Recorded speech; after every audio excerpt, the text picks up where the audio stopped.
পাঞ্জাবে প্রধানমন্ত্রী কনভয় মামলা তদন্ত করবে সুপ্রিম কোর্টের নজরদারিতে তৈরি হওয়া কমিটি। 4 সদস্যের তদন্ত কমিটি গঠন করেছে সুপ্রিম কোর্ট। কোভিডে আক্রান্ত হলেন কেন্দ্রীয় প্রতিরক্ষা মন্ত্রী রাজনাথ সিং। তিনি নিজেই টুইট করে কথা জানিয়েছেন। সোমবার থেকে আগরতলা মণিপুরের জিরিবাম থেকে নিয়মিত যাত্রা শুরু করেছে জনশতাব্দী এক্সপ্রেস। প্রথম দিনে জনশতাব্দী এক্সপ্রেসের যাত্রী ছিল কম।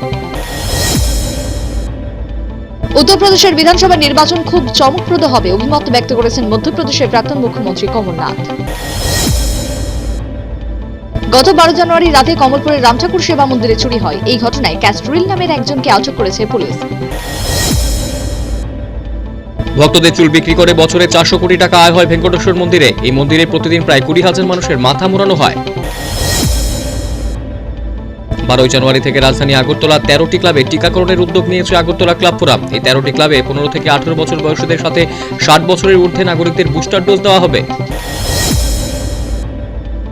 10,323 জয়েন্ট মুভমেন্ট কমিটি মঙ্গলবার শিক্ষা ভবনে শিক্ষা অধিকর্তার নিকট ডেপুটেশনে মিলিত হয়। বিভিন্ন দাবি দেওয়া নিয়ে তাদের এই ডেপুটেশন। বিভিন্ন দাবির ভিত্তিতে 10,323 জয়েন্ট মুভমেন্ট কমিটি রাজ্য শিক্ষামন্ত্রী এবং মুখ্যমন্ত্রীর সাথে দেখা করবেন। এদিন সংগঠনের নেতৃবৃন্দ এই কথা জানান। মঙ্গলবার সকালে রাজধানীর পোস্ট অফিস চৌমুহনী এলাকায় মাস্ক এনফোর্সমেন্ট করে সদর মহকুমা প্রশাসন ডিসিএম অমিত কুমার দাসের নেতৃত্বে এই অভিযানে মাস্কবিহীন বেশ কয়েকজনের কাছ থেকে জরিমানা আদায় করা হয়। আগরতলা শহরকে যানজট থেকে মুক্ত করার জন্য মঙ্গলবার রাজধানীতে বেশ কিছু এলাকা পরিদর্শন করেন আগরতলা পৌর নিগমের মেয়র দীপক মজুমদার। মেয়রের সাথে ছিলেন নিগমের আধিকারিকরাও। প্রতি বছরের মতো এবারও অভয়নগরস্থিত প্রতিভা দেবতা মন্দির প্রাঙ্গণে 12তম প্রতিভা লাই হারাওবা উৎসব অনুষ্ঠিত হবে। 13 জানুয়ারি এই উৎসবের উদ্বোধন করবেন মন্ত্রী নরেন্দ্র চন্দ্র দেব বর্মা। 17 জানুয়ারি প্রতিভা রাই হারাওবা উৎসবের সমাপ্তি অনুষ্ঠানে উপস্থিত থাকবেন মুখ্যমন্ত্রী বিপ্লব কুমার দেব, মন্ত্রী মেবার কুমার জমাতিয়া ও আগরতলা পৌর নিগমের মেয়র দীপক মজুমদার প্রমুখ। এদিন সাংবাদিক সম্মেলনে কর্তৃপক্ষ এই কথা জানিয়েছেন।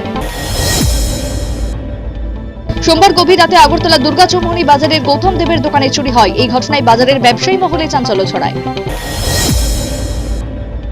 মঙ্গলবার আগরতলা টাউন হলে ত্রিপুরা ক্ষেতমজুর ইউনিয়নের 11শ রাজ্য সম্মেলন অনুষ্ঠিত হয়। উপস্থিত ছিলেন প্রাক্তন মুখ্যমন্ত্রী তথা বর্তমানে বিরোধী দলনেতা মানিক সরকার। মঙ্গলবার শহরের বাজারগুলিতে মাস্ক এনফোর্সমেন্টে নামল মহকুমা প্রশাসন। এই অভিযানে নেতৃত্ব দেন সদর মহকুমা শাসক অসীম সাহা। অমরপুরের অদ্বৈত মল্লবর্মন স্মৃতি মহাবিদ্যালয়ে মঙ্গলবার নবীনবরণ অনুষ্ঠান অনুষ্ঠিত হয়। উপস্থিত ছিলেন বিধায়ক রঞ্জিত দাস, নগর পঞ্চায়েত চেয়ারম্যান সহ অন্যান্যরা।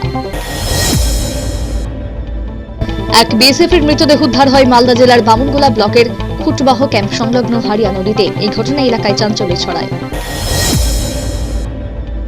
বিশেষ সমাজসেবামূলক কাজের স্বীকৃতি হিসেবে প্রাইড অফ হিন্দুস্তান অ্যাওয়ার্ড পেলেন হাইলাকান্দি জেলার প্রীতেশ তেওয়ারি। মহারাষ্ট্রের ইয়ংগিস্তান ফাউন্ডেশন তাকে এই পুরস্কারে পুরস্কৃত করে। অকাল বর্ষণে ব্যাপক ক্ষতির সম্মুখীন তেলিয়ামুড়া 22 এলাকার ফুলকপি ও বাঁধাকপি চাষিরা। সরকারি সাহায্যের দাবি জানান ক্ষতিগ্রস্ত চাষিরা। 2021 সালে রাজ্যের শ্রেষ্ঠ থানা হিসেবে শিরোপা অর্জন করল তেলিয়ামুড়া মহকুমার মুঙ্গিয়াকামি থানা। পুলিশ সপ্তাহ উপলক্ষে মুখ্যমন্ত্রী বিপ্লব কুমার দেব মুঙ্গিয়াকামি থানাকে এই পুরস্কারে পুরস্কৃত করেন।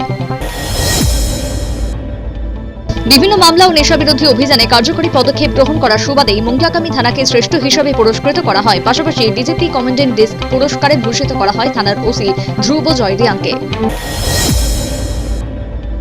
সোমবার আমবাসা বিআরটিসি স্ট্যান্ড এলাকায় সড়ক সুরক্ষা বিষয়ক সচেতনতা শিবির আয়োজন করে আমবাসা মহকুমা শাসক। শিবিরে উপস্থিত ছিলেন অন্যান্য আধিকারিকরাও। এক ষাঁড়ের যন্ত্রণায় অতিষ্ঠ আমবাসা মহকুমার ইন পশ্চিম নলছড় এলাকার কৃষকরা। অভিযোগ, প্রতিদিন রাতে কৃষকদের মাঠের ফসল নষ্ট করে দিচ্ছে। আমবাসা পশ্চিম লালচুরি এলাকার ক্ষতিগ্রস্ত কৃষকরা জানায় ষাঁড়টিকে তাড়িয়ে দিতে এলে উল্টো মানুষের দিকে তেড়ে আসে, ফলে ভয় পেয়ে পালিয়ে যাচ্ছে মানুষরা। আগামী 13 এবং 14 জানুয়ারি ঐতিহ্যবাহী পিঠা মেলা অনুষ্ঠিত হবে। মেলায় 400টি দোকান ভিট বন্টন করা হয়েছে। রাজ্য সরকার প্রদত্ত সব ধরনের স্বাস্থ্যবিধি মেনে এবার তীর্থমুখের ঐতিহ্যবাহী মেলা অনুষ্ঠিত হচ্ছে, জানিয়েছেন করবুকের মহকুমা শাসক এল ডার্লং। খোয়াইয়ের লালছড়া বালিকা বিদ্যালয়ে উত্তম আলোকের উদ্যোগে বাংলা ভাষার উপর একটি লিখিত পরীক্ষা অনুষ্ঠিত হয়। পরীক্ষায় প্রথম 3টি স্থান আধিকারিকদের পুরস্কৃত করা হয়।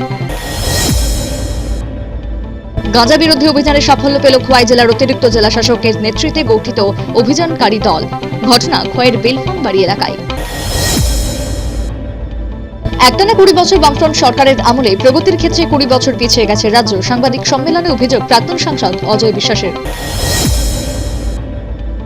রেল কেন্দ্রীয় সরকারের বিষয়, রেল সম্প্রসারণের ক্ষেত্রে রাজ্য সরকারের ভূমিকা গৌণ। সাংবাদিক সম্মেলনে বললেন প্রাক্তন সাংসদ অজয় বিশ্বাস। মঙ্গলবার থেকে শুরু হয়েছে পিএফএ পরিচালিত এ ডিভিশন ফুটবল লিগ। লালবাহাদুর বনাম পুলিশের উদ্বোধনী ম্যাচটি 1-1 গোলে অমীমাংসিতভাবে শেষ হয়।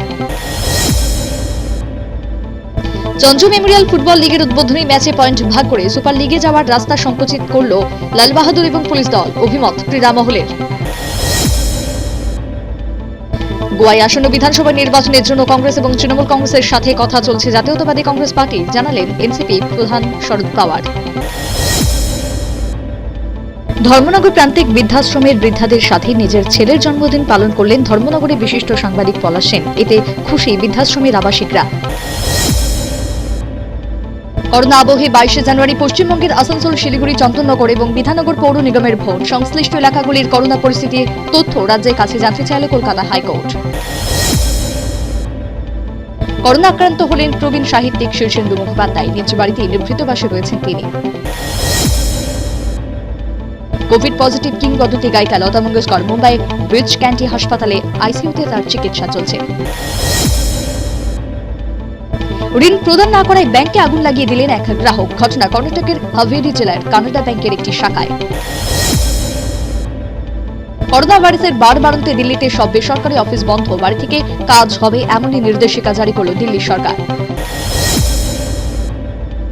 শান্তির বাজার শহরকে সাজিয়ে তোলার উদ্যোগ নিয়েছে শান্তির বাজার পৌর পরিষদ। যানজট এড়াতে শান্তির বাজারের 2টি রাস্তাকে ওয়ান ওয়ে হিসাবে চিহ্নিত করা হয়েছে। কমলপুর নগর পঞ্চায়েতের 8 নম্বর ওয়ার্ডের ফুলছড়ি মায়াছড়ি রাস্তার উত্তরে শ্মশানে যাওয়ার রাস্তাটি বিপজ্জনক অবস্থা, দ্রুত রাস্তা সারাইয়ের দাবি এলাকাবাসীর। ত্রিপুরায় উদ্বেগজনকভাবে বাড়ছে করোনার সংক্রমণ। 24 ঘন্টায় রাজ্যে আক্রান্ত হলেন আরো 579 জন। কর্তৃপক্ষের চূড়ান্ত খামখেয়ালিপনা বিলোনিয়া জিম সেন্টারে প্রতিনিয়ত তালা ঝুলছে। 2021 সালে 2 ফেব্রুয়ারি মুখ্যমন্ত্রী এই মাল্টিজিম উদ্বোধন করেছিলেন। কর্মীর অভাবে তালা ঝুলছে বিলোনিয়ার মাল্টিজিম, জানালেন দক্ষিণ জেলা যুব বিষয়ক ও ক্রীড়া দপ্তরের আধিকারিক রিতেশ শীল। ভয়াবহ অগ্নিকাণ্ডে পুড়ে ছাই 2 পরিবারের বসতবাড়ি। ঘটনা কৈলাসহরের চণ্ডীপুর ব্লকের হালাইরপাড় গ্রামে 3 নম্বর ওয়ার্ডে। কৈলাসহরের চণ্ডীপুরের হালাইরপাড় গ্রামের অগ্নিকাণ্ডের ঘটনায় রাস্তা সরু থাকায় পৌঁছতে পারেনি দমকলের ইঞ্জিন। ক্ষয়ক্ষতির পরিমাণ প্রায় 15 লক্ষাধিক টাকা। পুলিশ সপ্তাহ উদযাপন উপলক্ষে মঙ্গলবার সাফাই অভিযান করল যাচাপুর থানার পুলিশ। কাঠলিয়া বাজার এলাকায় হয় এই সাফাই অভিযান। সোমবার গভীর রাতে বিজেপির এক পৃষ্ঠা প্রমুখের পণ্যবাহী গাড়িতে আগুন লাগিয়ে দেয় দুষ্কৃতিকারীরা। ঘটনা উদয়পুরের শালগড়া এলাকায়।